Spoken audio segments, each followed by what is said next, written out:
Welcome to the Young Hearts Run Free podcast. Fiona Horsfield, how are you this evening? I'm very good, thank you. Thanks for having me. Well, let's do this right up front.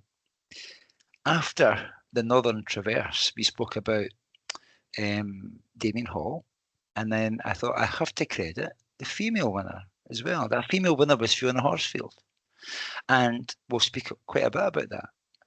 As soon as that episode went out, I got a message from a friend, Jack Mack, who says, I know Fiona Horsfield. Do you want me to speak to her? Yes, please, Jack. And here we are. So massive kudos to Jack for putting us together and bringing us here. And thank you very much for giving up some time this evening to have a wee chat with us. I've already let the cat out the bag with what the main bit of the content is going to be, speaking about the Northern Traverse that happened earlier, but more on that later. I openly admit that was the first time I'd heard the name, Fiona Horsfield. So, give us a bit of background, Fiona. Who is Fiona Horsfield? Good question. I'm Fiona, and I suppose the main thing, I'm a mum of two, and I live not far from you. I am near Kinross, and I know Jack Mack through the local primary school. And I work as a GP, and I volunteer in the Ochils Mountain Rescue Team. So that's kind of where I'm dotting about most of the time. And yeah, that pretty much sums me up, I think. I think you're hiding your light under a bushel, as they say. But you've given me something right there. The Ochils Mountain Rescue Team. A few episodes ago in season 12, I spoke with James Anderson and Nikki Spinks, who are part of the Dumfries and Galloway Mountain Rescue, and it's a big thing. Obviously, mountain rescue, a very important thing for people like us who are runners who go out in the hills and out and about. But the Ochils Mountain Rescue, how long have you been involved with them, Fiona? I've probably about 8 years now, I think. Yeah, sort of not long after I moved up to Kinross. Yeah, that's when I joined. My second child was not long born, and then I joined just after that. This is not a test. How many members are there in the Ochils Mountain Rescue? We've got about 40. We've actually just had some new recruits, and I think the sad state of affairs, we've got about five female, 6 female members. So we can, we definitely need to chat a bit about that as we go along, but definitely it's something which I don't know what it is about why a lot of women are put off applying, because I know so many of my female friends who are so competent in the mountains and the hills, but I think don't see themselves as being part of a rescue team. But actually, we're a pretty friendly bunch, and I would definitely recommend it to anybody, really. This is a shout out to anybody who wants to take part and volunteer. And I'm assuming there must be like training. How long does it take to become a qualified person to go out and mountain rescue? So there's actually no qualifications. I think you have to demonstrate competency. So you need to be fairly competent with navigation. So, but you don't need to be a mountain leader or anything to certainly join our team. And most teams, I think, don't have that as a prerequisite. But you need to be able to navigate using a map and compass. And then really a lot of it is being about a sort of team player and just being someone who can work within a team. And if you've got other attributes as well, so a lot of people will come from a climbing background, but not everybody. I don't. But obviously, if you've got other skills, medic or whatever it is, then that's always can be helpful. But the being able to look after yourself in the mountain environment is definitely the key thing. And just for anybody listening to the Young Hearts Run Free podcast for the very first time, the reason that we're so interested in mountain rescue is last July, we're taking part in the Lakeland 100 event down in Coniston, the Lake District. And I met James Anderson when he had stopped to help a lady who had broken her ankle. So James gave up his race to stay with this lady and to look after her. And I think his experience of Mountain Rescue made life a hell of a lot better for that lady at that time. And so that's how we had James on, and we spoke about safety and being outside. I now carry more kit than I used to carry when I go out on my own, so I can keep myself safe and pretty much keep myself alive as well. Yeah, You know, yeah. so we're big fans. The Ochils, it's not the largest range of hills in Scotland, but what area do you cover geographically from where to where? Yeah, so all kind of over to Stirling Way and then down to sort of Falkirk direction and as far east as right over Fife. So we cover over the Lowland Hills as well. And then just basically a lot of the call outs are obviously on the Ochils or in the Lowlands, but anything that's rough, so mountain bikers anywhere. And there's lots of, mountain biking trails around the place, but most of it's in the Ochils or in the Lowlands. Yeah, and it's not just for runners. There's hikers, there's runners. You see, there's a lot of people going out on e-bikes. They've got the mountain e-bikes now as well. So the outdoors is far more popular, I think. Since Yeah. the pandemic in 2020, it's a lot more popular. So on behalf of the world, thank you very much, Fiona, for doing what you do. I really appreciate that. Um, let's talk about running, though. Yeah. But yeah. Um, so massive congratulations on your victory at the 2025 Northern Traverse. Let's find out a wee bit more about the Northern Traverse. I know it as a coast to coast, in that it covers 300 kilometres. I normally work in miles, but I'll go with 300 kilometres. That's what it says on the race website. When did the Northern Traverse come onto your radar as an event you think, I fancy a bit of that?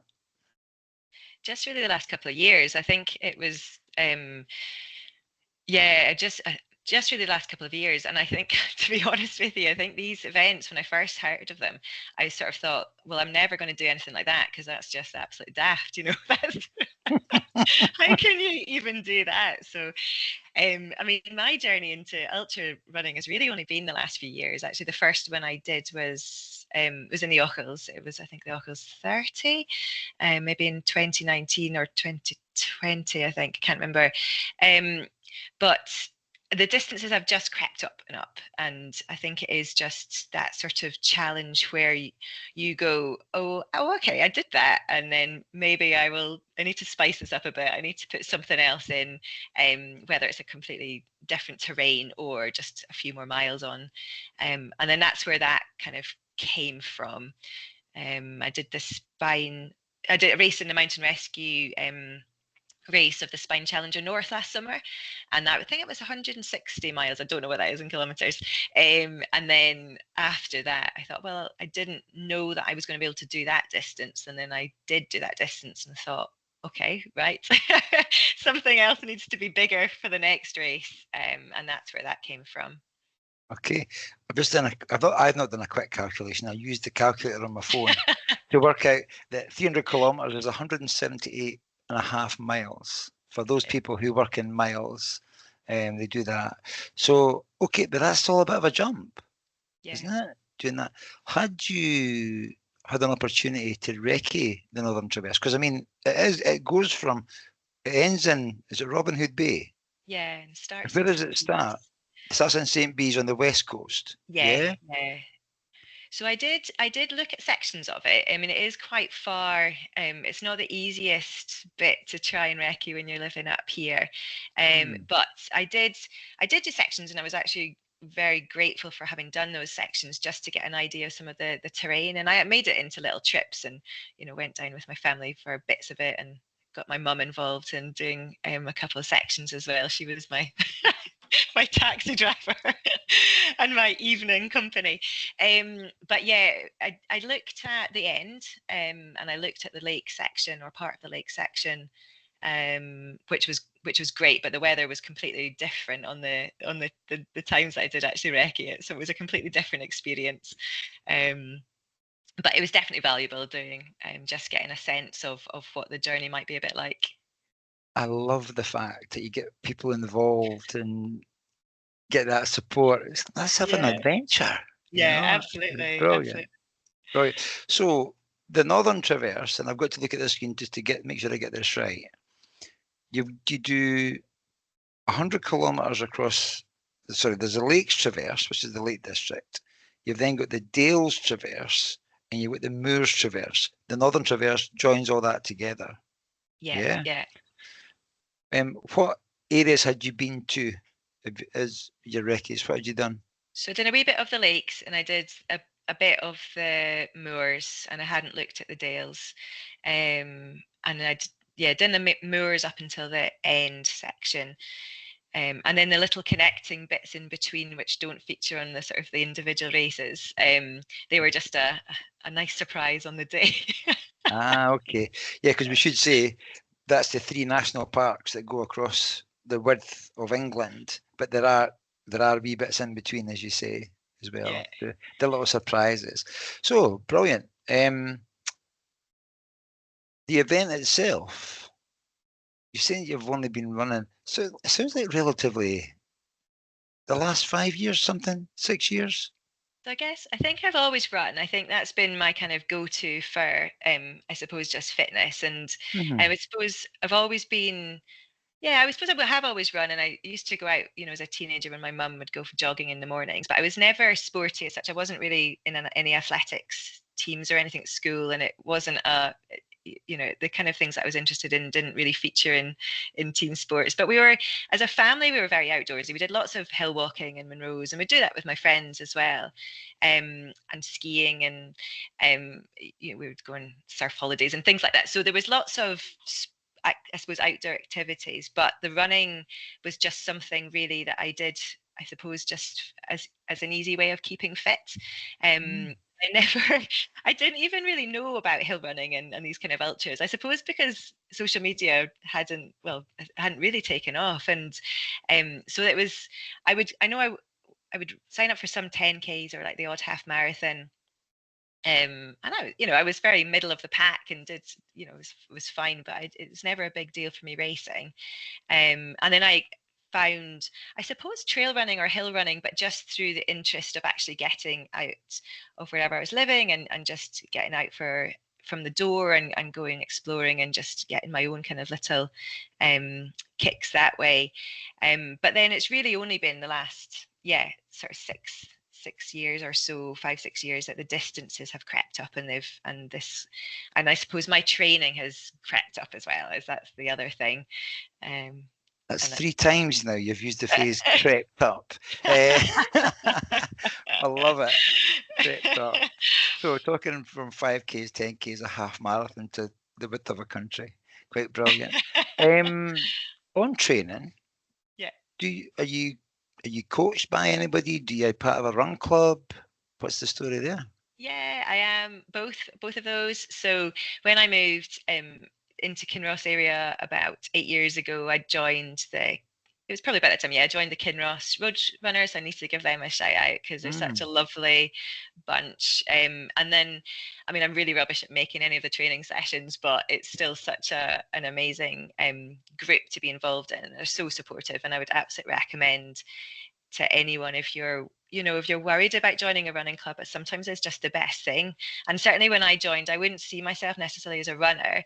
It was something that I did for enjoyment, but it wasn't like I didn't have any kind of I suppose ambition or awareness of any necessarily skill, but I just did it for the social, and I would totally recommend it for that as well.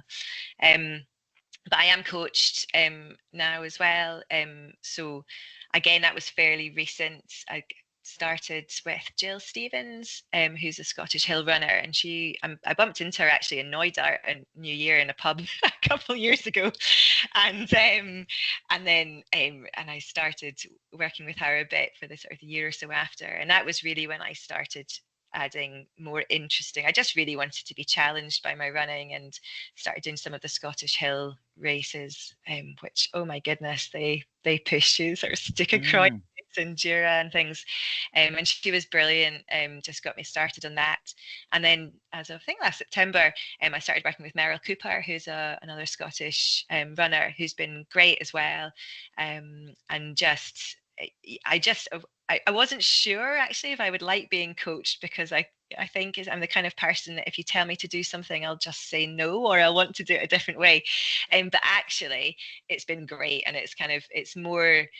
It just gives me something really constructive to work with, and there's still a lot of variety in how I, in the routes and things that I do, but I don't have to put much thought into actually what sessions I need to do. And I'm definitely doing a lot more different things than I would have thought of before, certainly.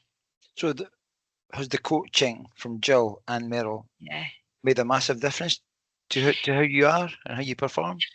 I think so. And I think, I mean, I mean, I think I've described it before a bit like it's a bit like a recipe though, isn't it? You have to put the work in, but Yeah. it's knowing exactly, or I suppose it's never an exact science, but it's knowing the different components to kind of get the best out of your performance. And that's all very sort of breakthrough for me as well. I just in terms of how to train properly and doing the different sessions. I mean, goodness, a couple of years ago I would never have done hill repeats or or any sort of form of sustained speed sessions or anything actually.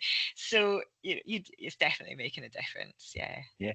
And I think as well that side of coaching, it brings that accountability thing as well, doesn't it? Yeah, If you've got hill reps to do, yeah, so you know this, if it's whether it's whatever program, if it's training peaks, whatever program it is you're using, yeah, somebody's watching that pie chart, yeah, what colour yeah, it's going. And yeah, you're not short of hills either where you are. You mentioned Kinross Roadrunners. They yeah. do is it the Path of Condi? Oh yeah, My yeah. goodness. I've That's only a ever cycled it. I can't imagine running it. Yeah. And they also do the Loch Leven half marathon as well, Yeah, which is a brilliant event as well. So yeah, there's lots happening in the Kinross. yeah. And we've had Meryl Cooper's been a previous guest of ours. We've had Meryl on before. And Kinross road running legend, the Ballingry boat, John Beveridge, has been Fantastic.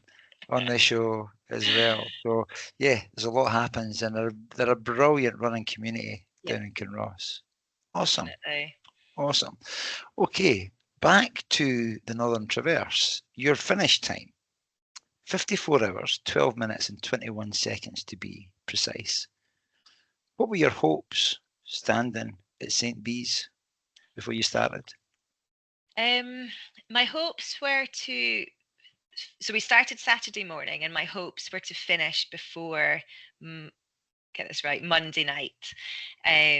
So kind of within a sort of 60-hour target.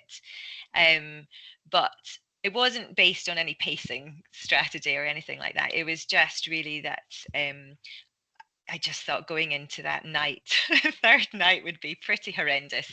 So I thought that would be a really nice target. I'd be really happy. And I'd sort of said that out loud to a few people before, as I'm committed, I want to be done by the Monday night. And then just see how it goes. Mm. Um, I was just going to say, I wonder if Leanne Van Dyke heard that, because that's sub 60, because Leanne Van Dyke's finish time was 59:53:35. was it? Yeah. She would be thought she was safe there if you're going for a sub 60. I know, and I'm intrigued because Leanne was pushing things for a good wee while along the course. And Yeah. we'll maybe come back to that the Leanne thing. Yeah. Um, if I'm right in thinking something in about Richmond changed, but Yeah. you're the person that was there, so you can Yeah. tell us about that. But so 54 hours is a long time before 60 hours. Yeah. How how were the days? How was day one? Let's talk on the Saturday. How did the Saturday go? So it started off fine. I was trying to I didn't want to go out too fast. And I think it's always hard, isn't it, when you're at the start of a race and you just got a lot of adrenaline and excitement. And I think I tried to keep it fairly comfortable. And I think I did. I think maybe, it's hard to know, but it was hot. This was the main problem with day one. And I don't know, it's like 16, 17 degrees, but well, you know what it's like when you're training up here.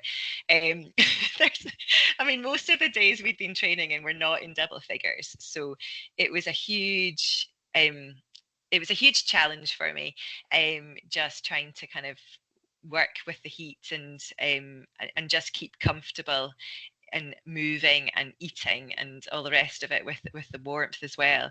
But I mean, it was absolutely beautiful. It was blue skies. You couldn't have got a better day, but it was warm. So I Mm. definitely found that was a bit of a struggle on the first day. It did seem to get better actually as time went on, and there was a bit of a breeze on the second day. But that was my main challenge on the first day.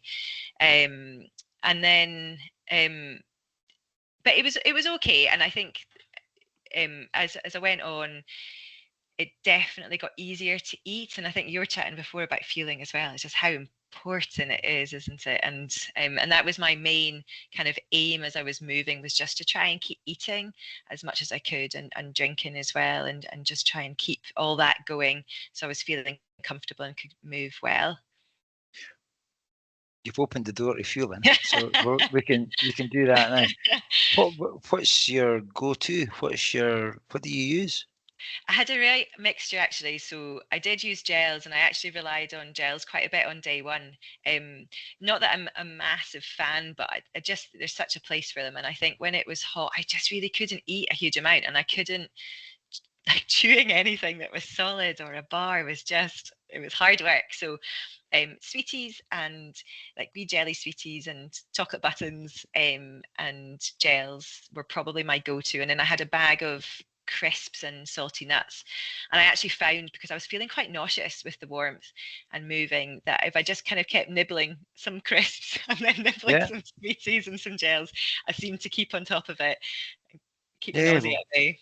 We're speaking to people. A lot of people. We speak to everybody about food for what Yeah, works for them, because it's so yeah, different for different yeah, people. And people listening in will be thinking that one time they'll try something, that'll be the thing that might work for them. The bad news is one day it might work, another day it might yeah, be something different that you could crave, and it might work for you. exactly. But I think the key is to. I think it was Martin Butcher recently was saying that even he was talking about every 30 minutes. It's about training, even if it's having a couple of jelly babies or something every 30 minutes, because I think the more frequently you eat, Yeah, the more your body will accept, you yeah, know. yeah. Can I ask you what brand of gels it was that you used? So I did have a mixture. So I had, I get the name right, Precision Fuel. I think Mm-hmm. they had these ones where you've got a screw. I think there's like 90 grams of carbs, and they've got a screw cap, Yeah, it's which like I three thought, gels in a pouch. yeah. Yeah, And so they yeah. were brilliant because they're just easy to sort of have a sip of, like have a little bit and then put it back in your pouch. Just, if I didn't want to take a whole gel on, I thought they were really good. I quite like the Active Root ones and the Protein Rebel ones as Mm, well. I okay. quite like their caffeine ones because if they're not so strong. And yeah, I get on quite well with them. And do you take the caffeine when you feel you need it, or are you taking it at timed intervals? Yeah, just when I feel I needed it, really. You, de- you definitely notice it, though, don't you? 100%. Yeah, yeah, yeah. But if you time it just right, it can give you a Yeah. massive boost, Oh, and you absolutely. feel Yeah. good. Yeah. And what about hydration wise? What So were I you doing had, there? yeah, so I had tailwind or the Active Root sachets in my water as well, and absolutely relied on them, particularly on the first day when it was warm and I was needing a lot of water, and I probably wasn't as great at taking in the carbs through solid food. So yeah, that was really, really good. I definitely got better eating as the time went on, and as it got cooler in the nighttime, I was trying really hard to eat more solid things and bars and hot cross buns and soreen and things like that. And then, yeah, I actually didn't. I never stopped. I start eating at 8:30 or whenever it was, 8 o'clock on Saturday morning, and didn't stop until Monday afternoon. That's quite a strength though, to be able to eat like that. I was going to ask you, you mentioned that it was hot. What about salt replenishment? Do you take salt tabs, or you mix it in with your fluids? What I was you just doing had, there? yeah, I just had the electrolytes that were in the tailwind, Okay. and then just supplemented with whatever salty crisps or nuts or anything. And I felt okay, so there's no there's no science behind it, but I went on how I felt, and it seemed to work. Seemed to work, I think. No, it did work. It did work for you. And on that, the Northern Traverse, I've not been there. I know what the event is. It's one of these ones that's getting more high profile. I've heard the people doing it the last few years, but certainly this year, the Damien Hall, Kim Collison record thing certainly intrigued me as well. But is it the same? You mentioned about the spine, the Challenger. Is it the same? Is there aid stations, and have they got foodstuffs that you can partake in? You mentioned hot cross buns and Serene. Was that yours you were carrying, or was that available at aid stations?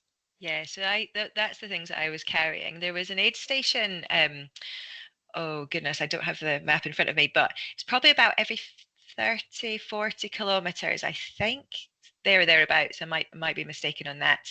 But I think there were four main aid stations I came across. And then you would get hot food and drinks and things there. And yeah, I mean, I wasn't brilliant at eating, to be fair, at the aid stations. I couldn't get a huge volume of food in at one sitting.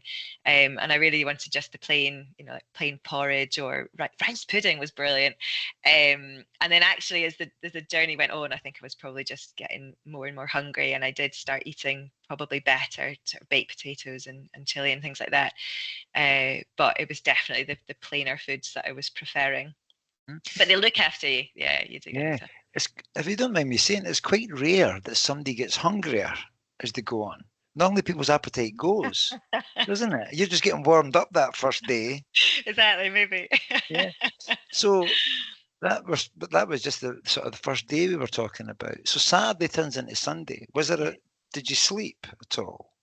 I slept. I did sleep on the first night. I reached Kirby Stevens at about maybe 5 in the morning, and I had a sleep there. And so I had gone through the day, and that was over the lake section. And then you sort of come down into Shap where the Lakes Traverse finishes, and then you're along this kind of, I suppose it's this connecting section then to Kirby Stevens, and that was actually quite enjoyed the night section. I quite liked the cool temperatures and just the clear skies, and it was actually easy enough just to get your head down and get the miles in. But then when I got to Kirby Stevens, I hadn't planned on sleeping, but I was a bit worried about going into another day if it was going to be as hot as the first day, and I thought I would Mhm. probably. I mean, it's all a gamble, isn't it? You don't really know. So I was thinking, oh, well, if I have a sleep here, then I might go into day two feeling a bit more refreshed, and I might be able to move a bit better if it gets hot again. So they've got like designated sleep places that you can go and sleep. So I slept on the first night for maybe 45 minutes. I don't think I really slept, but I lay down anyway in my sleeping bag um and just and then and then got going again. And that was okay. And then I slept on the second night when I got to up to Lordstones, which is in the moors section. And I probably slept for maybe 20 minutes there, but it was so cold. It was freezing. All the tents were totally frosted over, and I just thought, actually, this is probably it's probably not actually. I'm not resting properly, and I just probably need to keep moving. So let me go back to that first attempt to sleep or to Yeah, rest for 45 minutes. What's what's going through your head when you lie down, right? yeah. What's going through your head? Are you able to think? I'm shaking my head because I'm thinking, how do you think of nothing? How do you rest? Because all these permutations would be going through your head. Have I had enough to eat? Am I warm enough? What if I sleep too long? Or Yeah. had you told somebody 45 minutes?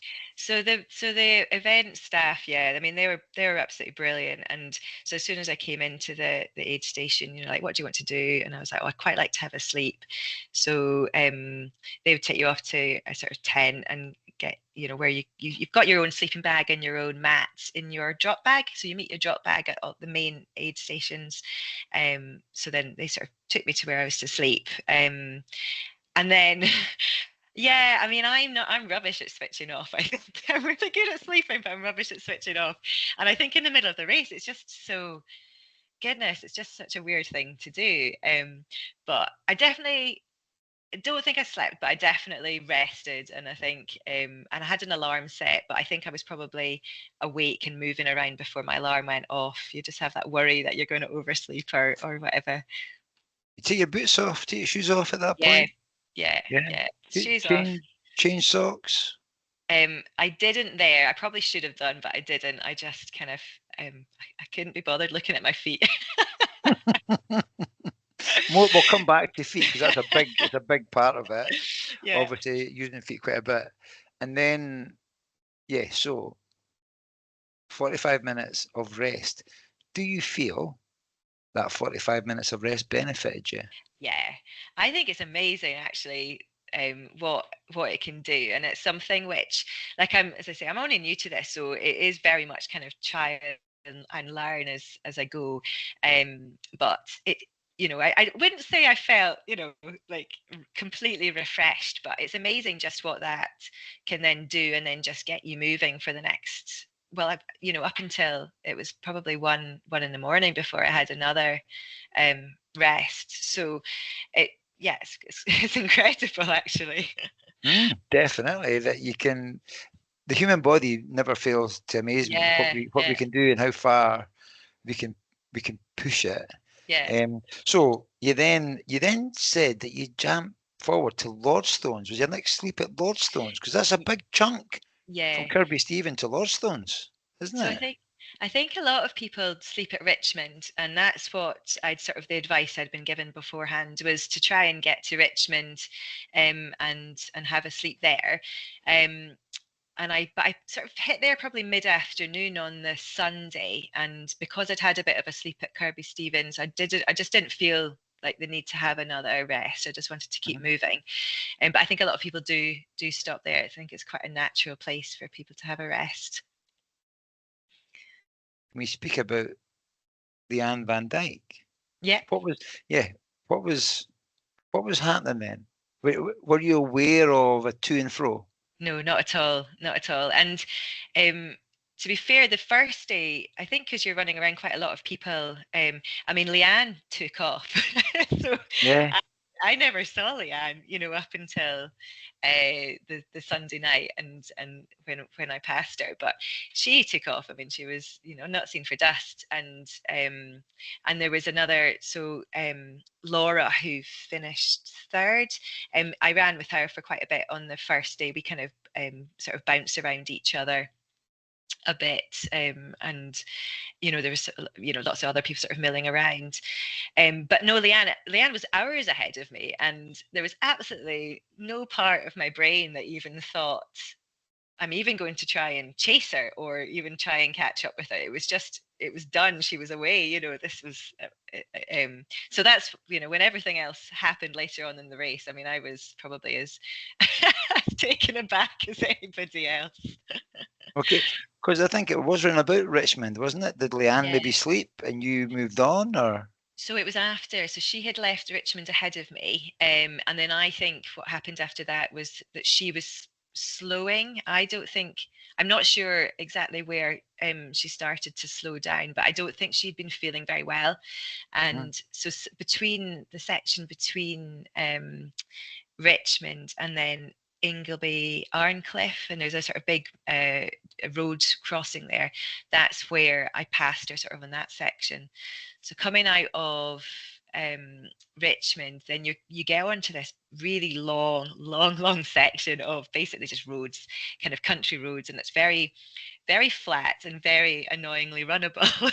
So there's definitely not much hiking involved, and you do have to you just have to keep running. So that's the section really that I met Leanne, and I was running with a guy, Richard, at that point. And we were actually really surprised to see her because I wasn't following a tracker or anything. I'd been getting kind of intel from my husband, who'd phone every now and again, or I'd speak to him, and they'd been sort of watching it. They were obviously watching it. So, so we came across Eliane, and she was struggling at that point. hadn't stopped, but she was just moving very slowly. And she's saying that she wasn't feeling great. She was moving quite slowly, and she was debating at that point what to do. And I think she'd been given advice to head on to the petrol station and maybe get some food and things there, and then and see what she wanted to do. But yeah, she was really nice. She was lovely. We had a bit of a chat. We went with her for a little bit, but she was very much like, just head on, and I'll see how she feels after that. So we see the game. The game changes. The game definitely changed. The game changes. And I think you mentioned Richard. Is that Richard Kendall? I'm looking at yeah. So you shared a few miles with Richard. Yeah, and he was brilliant. And it really was a sort of long slog, that section. And with, like I say, it was very, very runnable, and he just kept me going. It was brilliant to have those miles with him. That was excellent. Brilliant. And then, as I say, the game then changes. Your first female, first lady. Was there a feeling of being hunted on your back, like a target, massively. or?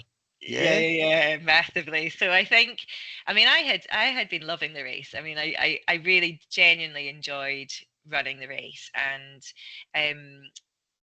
I don't think did I. I'm not sure if I felt like I was racing, but I was just really felt really comfortable. I felt, for most part, I felt quite strong in myself. Like I wasn't, apart from the first day when I felt a bit nauseous at various points from very mild nausea, but just from the heat, I actually felt great, and I was really enjoying it, and it was just all kind of, just working out. I was having a great time. But then, of course, it changed. So after I passed Leanne, obviously I was sort of super excited. I couldn't believe kind of where I was. But I suddenly felt this pressure then. I was like, okay, I'm in a position now that I actually don't want to lose this. I'm going to try everything I can do to try and keep this. So I did, but at that point, you can only move as fast as your body will let you. So the kind of, I say I was running these miles. They were slow shuffles, or anything that you'd be embarrassed of if they were just a standard a standard 10K or whatever. But I was definitely trying to move as well as I could, just to try and put a bit of distance between me and Leanne, thinking at any point, she might just start moving better as well, and catch me. So yeah, there was definitely a bit of uncomfortable pressure there. Okay, and then, but you must have also been picking up places as well, because you finished 4th overall as well. Yeah. So were you overtaking some of the guys on the field too? Yeah. Yeah, I'm not sure where I was kind of in the field at that point, but I think I think at that point the wheels really start to fall off, and it did sort of happen to me after Lordstones as well. My quad started to get really sore, and it was really tricky for me to run on the flat, but also descend as well. So my running, so I was worried at that point, because I thought, actually, I'm not actually going to be able to move fast if I need to. I just have to kind of do what I can do. But then the wheels were falling off for everybody else. Yeah, that's it. Yeah. So as long as your kind of your gammy leg can keep moving at a pace that's not too slow, then I was able to pick up positions then as well. So let's talk about the wheels. What was getting sore? What was anything causing you concern, or was it just you knew you're a GP, so you know how the body works? Yeah. What was getting sore for you at that point? So it was just a niggle, but it did sort of blow up a bit. It was sort of the bottom of my quads, my right quads, I think, really, when it was kind of inserting on to sort of the inside of my knee. And I could feel it. There was like one point that was really sore. And it was just really hard to fully straighten my leg and put my weight through it. It was absolutely fine, but certainly once I stopped, everything completely seized up, and I was sort of hobbling around Robin Hood's Bay for the next few days. It's better now, but it was very uncomfortable, and I was getting worried that it could be, although I was feeling good in myself, that it could be a kind of, I suppose, a race ender for me, or I didn't think I would have to stop, but it was definitely getting more and more uncomfortable. Was that a new thing you'd experienced only on Yeah, that run? You never yeah, experienced that never before, before. Yeah, yeah, right? So that, see, even that, you're thinking that can play games because you're getting tired too, yeah, yeah, and your brain getting tired. So I'm just trying to keep track of, you had a sleep at Lordstones as well, you yeah, said. yeah. When, what time of the weekend was that? So that was Sunday night. That was probably about 2 in the morning on Sunday night. Um, Okay. So and I Sunday into Monday. Sunday into Monday, yeah, yeah. Yeah. And I was just getting tired. I think after the adrenaline, because I was feeling pretty excited about passing Leanne kind of earlier on in the evening, and then I'd had a rocket fuel coffee from the petrol station, which got me up the next bit. And I think after all that, as the caffeine had worn off and the adrenaline from kind of passing Leanne had worn off, I kind of thought, oh, I was actually getting really tired. So I was looking forward to actually having a good sleep at Lordstones. Well, I say good sleep, probably I was aiming for maybe maximum of an hour, but it was really cold and I didn't want to stay in my sleeping bag for longer than about 20 minutes. I just wanted to keep moving. Right.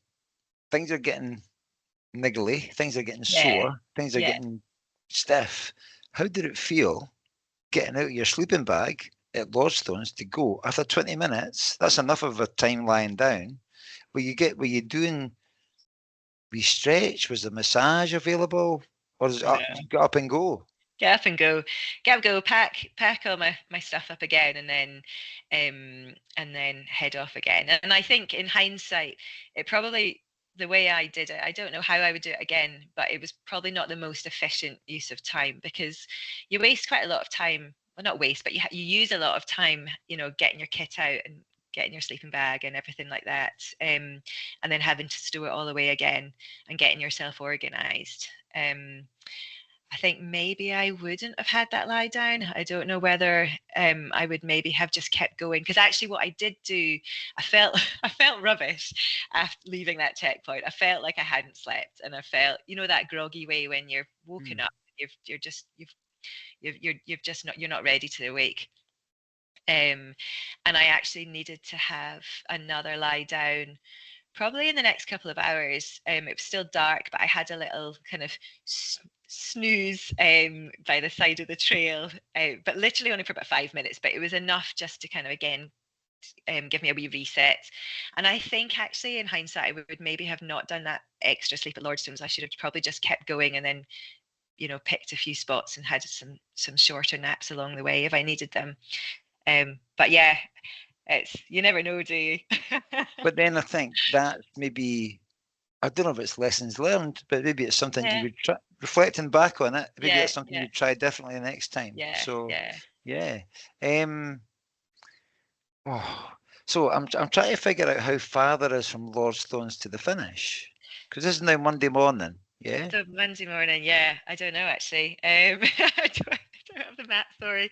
Um, Goodness. It's still a reasonable section, and I think that's kind of it starts to Yeah. mentally challenging at that point because that was the last sort of big section, and I knew that once I got to Lordstones that I knew I was going to be able to complete it, and then I suppose what I just needed to do was try and keep it as a race and try and finish as well as I could, but definitely mentally challenging that last section.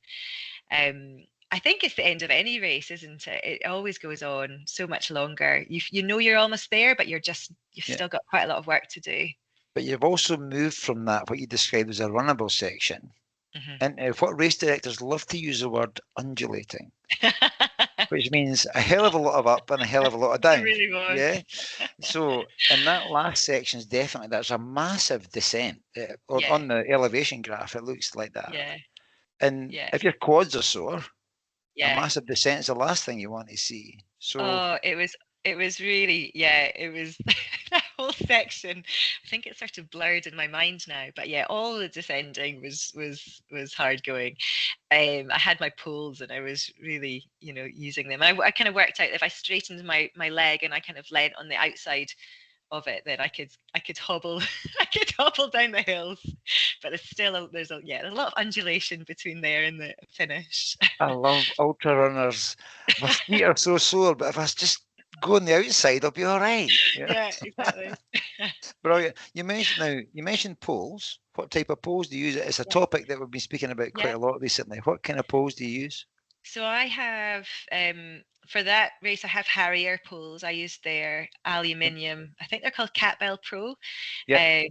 And I think they're fantastic. I do have carbon Mountain King poles as well, but um, I sort of worry with the carbon poles over an ultra event. Just if something, they're brilliant and they're so transportable, but I was definitely wanted to have something robust that I knew wasn't going to snap. And The Catbell Pros. I had a pair of Harrier Catbells. They were adjustable. Are the Pros yeah, fixed? fixed, Yeah, but yeah, foldable.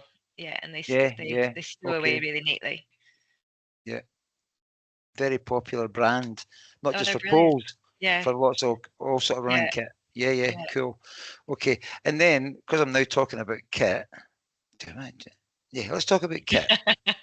I'm getting excited, you can probably tell. Um, Stephen would not forgive me if I don't speak about shoes. Did you Yeah, change shoes? There's different terrain in there. Did you change shoes? yeah.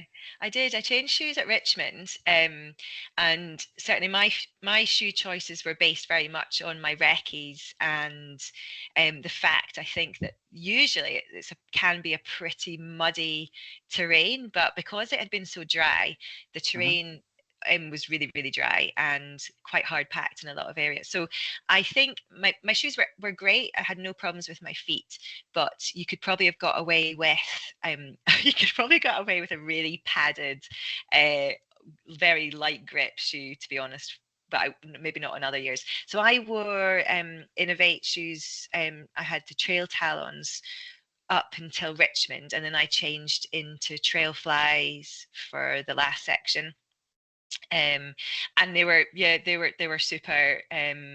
But yeah, you could definitely have got away with less grip and more cushioning this year. Mm, okay. And I think previous years and future years, it'll be different, It won't will be it? So, different, yeah, yeah, yeah. And yeah, last yeah. year I think was such a mud fest that I think, yeah, that's what I was kind of going by. And so that was your that was it, two pairs of shoes? Because yeah, Yeah. yeah. What about socks? What's your preferred socks? So I've kind of got used to wearing an Ingy liners with just deck shell, not deck shell, sorry, dry max socks over the top. Okay. And and that's what I use, the sort of combination of those. And then I think at Richmond, actually, I have kind of an Ingy trail socks, which I just changed into because I found actually, because it was warm and my feet were getting um, nicely swollen, that just one pair was actually fine after that. Okay. Cool. And because we're talking about kit, is there a piece of kit that Fiona takes everywhere? What's that? What's that one bit of kit that always goes with you? Foods. Apart from food, for that for that race, I think I wouldn't have gone by without the poles. The poles were brilliant, absolutely brilliant. And I had a little waist belt as well. That was really handy for stashing the poles away and sticking extra gels and things in. But as What well as my belt? pack. Because there's lots of belts. What Yeah, one did so you use? I had it was a Salomon. I can't remember what it's called. It was, but yeah, it's got like kind of loops that you can put Yeah. your pulls in, and it's got like little stash pockets as well that you can just Are the put your gels pockets and stuff. all round? Is the pockets a full Yeah, 360? Yeah. yeah, 'Cause you can yeah. get loads in there, You can't can you? get loads in and never find them again, but you can get loads in. Yeah. And Oh, then it's when you're yeah, finished, you take your yeah, belt off. I You go, oh, know. there they are. That's But what I it's was such a looking for. treat. It's such a treat because I remember one time I was like, oh, I don't have any caffeine gels left. And then I found one hidden in the back of my Just at the right time. Yeah, Brilliant. yeah. Okay. And the other thing, actually, the other bit of kit I should mention that was absolutely necessary was the sun hat, definitely. So I'd got myself a Mm. wee bucket hat just before the race, which had its outing on the lake section, and sun cream, of course. Oh my goodness. Any specific brand of bucket hat? Oh, what did I get? I got a oh. I'm gonna have to look at a picture. I can't actually think what it is. No, I can come back to you on that one. Okay, you come back on that. But then a bucket hat's not something you would normally expect to be wearing at Yeah. that time of year. You No. know, No. I mean, now what are we now? It's nearly May, and Yeah. folk will be taking out caps and bucket hats for the summer months. But it's probably one of these things on the kit list that, or wouldn't be on your kit list. On that, what was the essential kit? We know the essential kit list for the spine is very Yeah. extensive. What was it like for Northern Traverse? Is it similar? Yeah, not nearly as extensive. But what they do have is they have a kind of cold weather kit that you have to have in your drop bag, and hot Okay. weather as well. So if it was going to be particularly cold, they would ask you to have that extra bag of stuff on your person, and that would be, so you had to have a kind of a decent Prima Loft or a decent jacket, about 300 grams weight. That was your kind of and full waterproof, so your usual sort of thing, and a hat, gloves, that kind of thing. And then if it was going to be cold, you had to have this extra stuff, an extra jacket and things like that. But it's not quite as extensive as the spine kit list. Okay. And there's another question on kit. I think we're all right. I think we're all right. Okay. We've left Lordstones. We're on the move. You're out of that 20-minute sleep and you're up and you're out. You've got your trail flies on for Yeah. this last section. Take us, Fiona, into Robin Hood's Bay. How was Monday? So Monday was, yeah, it was just like the last few kilometers of any race. It just goes on forever. Monday was good. I mean, I just wanted to be finished, and I was just head down and just keep moving. And it was such a waddle to the finish. There was nothing spectacular. I ran, or I say ran, I didn't run. There was no running. I was waddling with this guy Rory, which was brilliant. And again, he kept me. He's from down near the borders. I think he kept me going as well. Just those kind of last tough kilometers, and then you come out onto the coast and you can see it ahead of you, and you're just kind of going through up and down these lanes. There's a hill actually you've got to come up, which is a tarmac hill, and it's got a sign at the bottom, a warning sign, 33% gradient, and this hill is just not what you want. And this is not far from the end. And actually, I was coming up this hill, and there was this trail runner. She was just out for a run, but she kind of was coming down the hill, and she saw me coming up, and I must have looked horrendous. I mean, I must have looked like I was just sort of death walking. She sort of stopped. Can I get you anything? Can I do it? I was like, no, I'm fine. I'm okay, honestly. Yeah, just determined to finish at that point. Then you come out onto the coast and it's just stunning, absolutely beautiful. And then you have, again, sort of race director terms, you've got quite an undulating coastal path to follow round to Robin Hood's Bay. And at that point, there was a photographer there, which was pretty cool, and sort of followed me to the end. But I had to apologise to him. I was like, you'll want some really nice running shots, but really, these are going to be waddling shots. Yeah. So, Not today. Not today. Brilliant. Yeah, And we should say Rory, the name we've got here from the race list, Rory Campbell. Rory Campbell. Yeah, Is really a nice person. guy. Yeah, he was Yeah. super. And it's amazing how that human connection thing can get you through miles that you think they can be a long time. Yeah. But once you get chatting with somebody and it Yeah. it Just can keep you pass. going. Yeah, Yeah. definitely. Yeah. Brilliant. It looks like you dropped Rory Campbell at some point, finishing 4 minutes ahead of him. But that's okay. I'm sure Rory didn't mind that. So I've seen the photographs. You just described it as beautiful. I've seen photographs of Robin Hood's Bay from the social media stuff that was going out from the team. But what was the finish like? What is the finish? Because I've seen the spine finish. I've seen how that looks. Yeah. What's the Northern Traverse finish like? Is it big and grand? Is there a big arch? What is it like? No, not at all. So you come down. So Robin Hood's Bay is this amazing kind of little village, really. And you come down again, really rubbish for the quads, but you come down a really steep hill to the finish. And then right at the bottom, the sort of cobbled street, just as you meet the sea, there were some flags up that said Northern Traverse. They had a camera up on the side of the pub, and then it's just people who are sort of milling around, having their ice creams and all the rest of it, wondering what on earth is going on. But there was obviously event staff, and then my family were there to meet me at the end as well, which was brilliant. Brilliant. So, and when did you actually finish then? What time of day was it when you It finished? was Monday afternoon, 2ish, I think, maybe something like that. Okay, so Uh, it's in the day, so that's yeah, brilliant. So yeah, it's daylight, and you say your family were there. Say a bit about.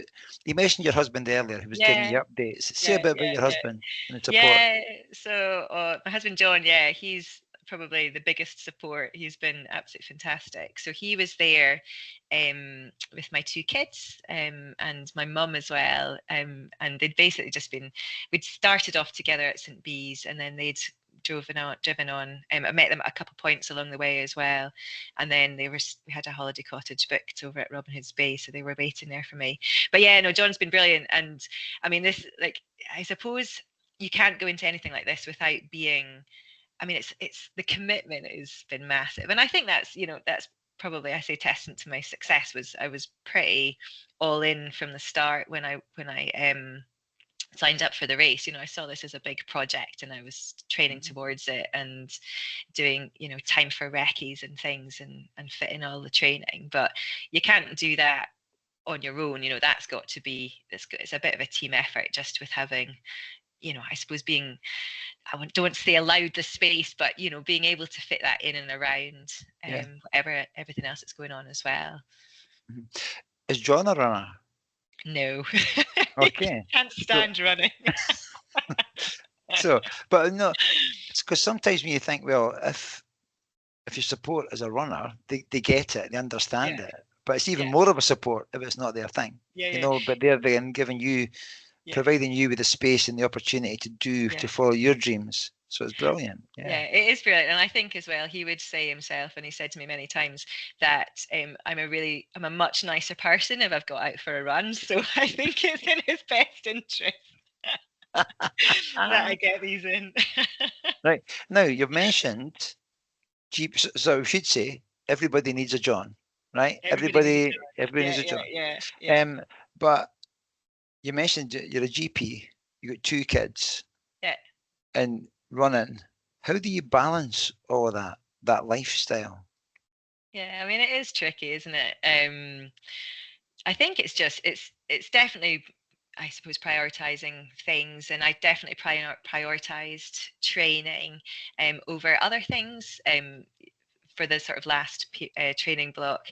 Um, I suppose my training runs I try and fit in and around, either I'll be up early and I'll try and do them sort of first thing, or so that they don't eat into the day too much, or if because I work as a GP but I'm part time, so I'll maybe try and fit a long run in between the school hours. So that would be my sort of biggest window of opportunity if I've got a day off during the week. But yeah, it is a bit of a juggle. Mm, yeah, yeah. Um, yeah. We can leave that. We can leave that there. We can leave that there. Brilliant. Um, we've got a few more questions, and I want to speak to you about female runners. Mhm. And this is my term, John Cassidy's term, nobody else's. I want to speak to you about the rise of female runners. Because I'm going to throw some names at you. We've got people like Courtney DeWalter, we've got Jasmine Paris, we've got Camille Herron, who are smashing it out the park, right? They're the names that most people might have heard of. We've got Fiona Horsfield doing what you've done. But finishing fourth overall, there seems to be, again, it's my observation, that the female runners are challenging the pack, not just the female race, but the race in general. What's your thoughts on that? Yeah, I think it's really exciting actually, and there's definitely something in it. I think the longer distance stuff, women are doing amazingly at them. I don't know what it is. I don't know if yeah, people out this it maybe attracts different people, or it's to do with a level of preparedness, or I'm not sure if it's genetics or the sort of the ability for the sort of endurance. I'm not sure, but it's really exciting, and it's yeah, it's kind of inspiring seeing some of these other runners as well. And I think certainly, I think my introduction to some of these big long races, I think, was probably watching a news report on Nikki Spinks, actually. And I remember Mm, when she had done her double, was it a double Ramsey round or a double Bob Graham or something, and she was in her 50s. And I was just thinking, that's incredible, how, yeah, and I think that's so inspiring, though. You think, you assume that you can only be a really good athlete in your 20s, but actually looking at what's happening, and I'm mid 40s. I don't think they're too much away. But it feels good to be in a sport where actually it's not necessarily about age. yeah. And Nikki Spinks won the Challenger North Spine in She's January. amazing. She's No, incredible. Yeah, yeah. yeah, quite brilliant. Thank you for that, Fiona. Again, an observation for me, and I think you maybe just touched on it. It appears to be, for me, the longer the distance, then it's more of a level playing field, I think. So, Yeah, and I think, yeah. and I'm just going to say it, I think women have more of a resilience than the males do to endure. So, and we'll leave that there. If anybody wants to comment, fire in. We'll open up the conversation. That's absolutely cool. Okay, thank you. Now, talking about resilience and the mental side of things, you mentioned about coaches for running.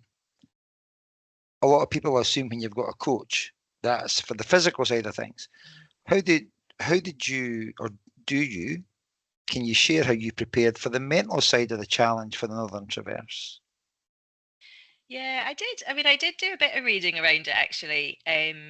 Just again, just sort of trying to tap into anything that I could, and I didn't. I didn't do as much as I had hoped to do.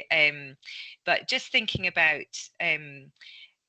the biggest thing was looking at the race as something that was just about yourself, and trying not to think about it in terms of who else was there, or trying to um, let anyone else's decisions affect your own decisions. And I think that's so important in something that's so long. You're out racing for days, and I think your decisions have to be absolutely based on you and what you feel is the right thing to do at your time, at the time for you, so that you're genuinely running your own race. And I certainly started off, obviously I was very aware of my position, but I couldn't. The decisions I had to make had to be the right. So when did I sleep? When did I eat? What did I do? Otherwise, I just wouldn't have been able to keep going the way that I was. And I think that's probably, I think that's key, and I think that's something so important that I need to try and remember as well. Is just try and keep focused on your own race, and not get too distracted by whatever else is doing. How successful were you at that in the Northern Traverse? Um, so very successful at the start, but it definitely got harder as after Lordstones and my position had changed. But again, you still just had to listen to your own body and just do what you could. And at any point, if any of the other women, and I was aware of that, if any of the other women had become stronger or anything, that was that I was doing all I could do for myself at that time, and that would be their race, and good for them. But I still had to just keep focused Yeah, on my own. and it worked out really well. It was your day. It was fantastic. So well done. What's Again? This is if you want to share this. What was your big key lessons learned for yourself? Um, I think positive things, to be honest. I think, obviously, I wasn't expecting to finish a race and be on podcasts. Let's put it that way. I wasn't, yeah, I had no expectation, really no expectation. I wanted to go into the race and really feel like I had given it my all, and had just my test was to see what I was capable of. That's what I wanted to do, and really feel at every point I had just done the best that I could.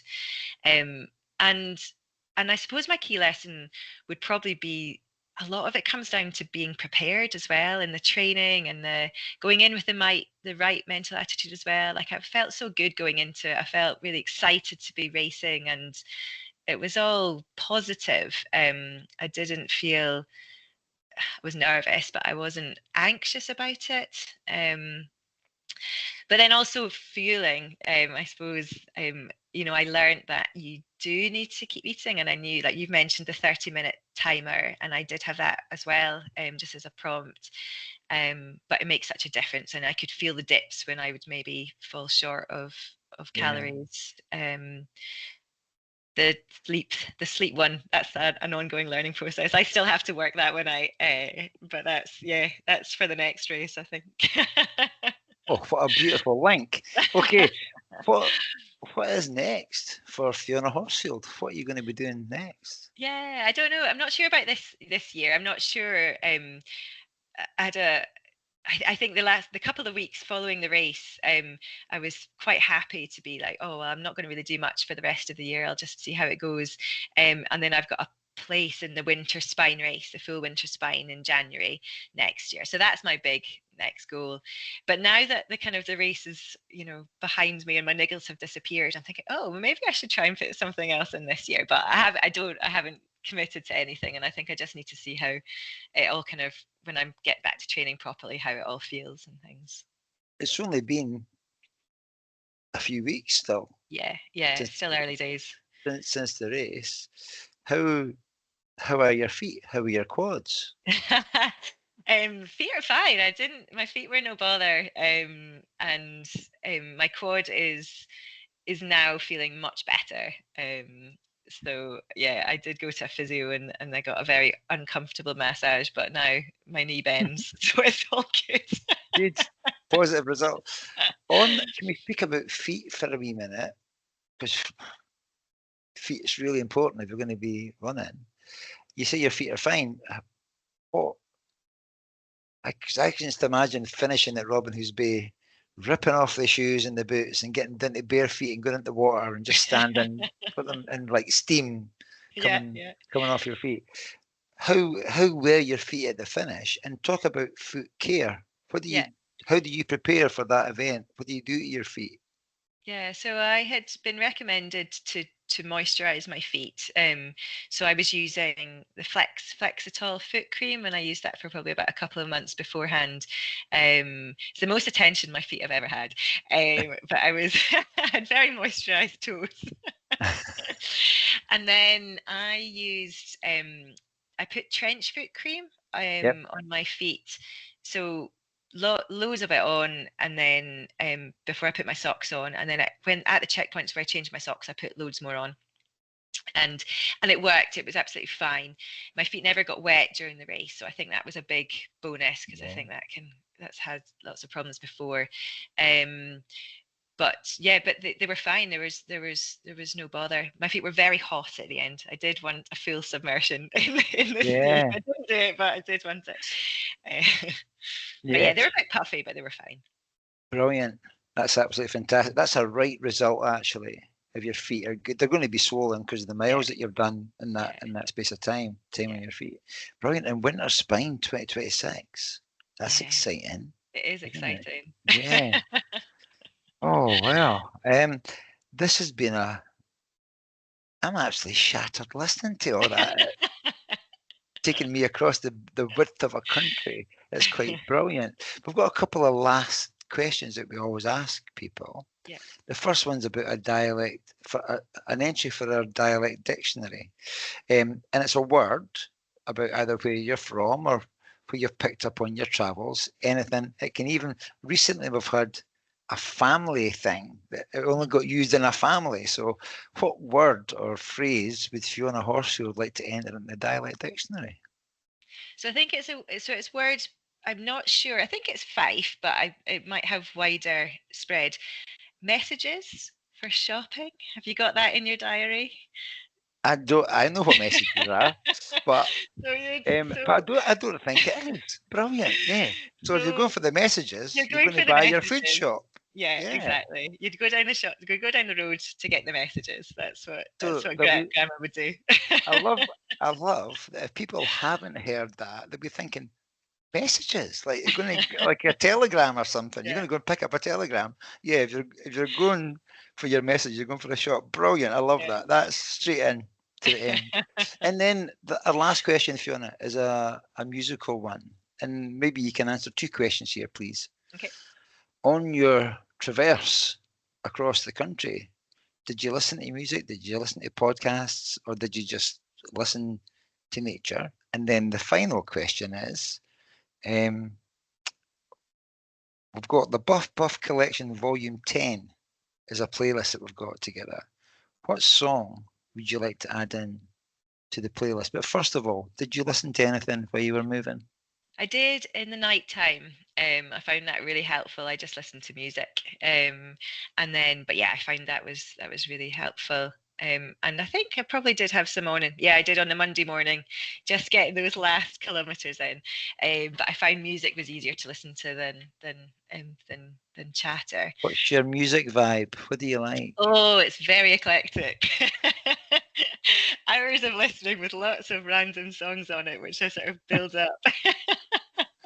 Well, when you're out for 54 hours, you've got to have a bit of a mix, haven't you? So okay, what song would you like to Okay. add in for the listeners? So I think I would go for something by Young Fathers because I did listen to that a lot of that. Okay, And I would go for I Saw. Have you got that on your playlist? we haven't. It's the first entry from Young Fathers, actually. Oh, there we Yeah, so go. brilliant. So I know that track. It's an absolute stoter, is the word. Yeah, There's a yeah, dialect yeah. dictionary for you as well. A stoter, absolute belter of a track. So thank you very much, and very appropriate as well for because you saw a lot of things going across the country. Fiona, this has been quite brilliant, and thank you very much for articulating, as you have, your journey from St. Bees to Robin Hood's Bay. It's one of these. We spoke we'd be maybe about an hour. We're over that. Yeah, we're over that. So thank you very much for being gracious with your time and telling us your story about. I love the fact that it's just crept up on you. I can't get that out of my head. It's just crept up. I love that. Also, I'm really excited about what's going to come next for you. You're still in the early days of recovery. I'm Yeah, assuming you know, but there might be time to fit something in between now yeah, and next probably, January. Yeah, probably. yeah. But plenty of time to think about that. I'm not surprised that people are asking you to come on podcasts because it was quite the performance that you've done. So it Thank was you. brilliant. And I love the fact that the way we spoke about how we balance things and we talk about juggling things and getting that done. I love the fact that having your mum on your adventure for your recce's and all that sort of stuff. And really, really good. Thank you so much for speaking so openly about your nutrition, your hydration, and your kit. Because it's always a topic of discussion and conversation for any two runners that get together. Yeah, What you absolutely. doing with this? What socks you wear, and all that sort of stuff. It's been quite fantastic. But most of all, massive congratulations on your Northern Traverse victory. It's Thank you so brilliant. much. Thank you. Thank you so much. If I can leave the door open, maybe to come back after the winter spine, we'll see what happens Definitely. there. Yeah. See what happens. Thank you very much for your time, Fiona. Oh, you're welcome. Thanks for having me.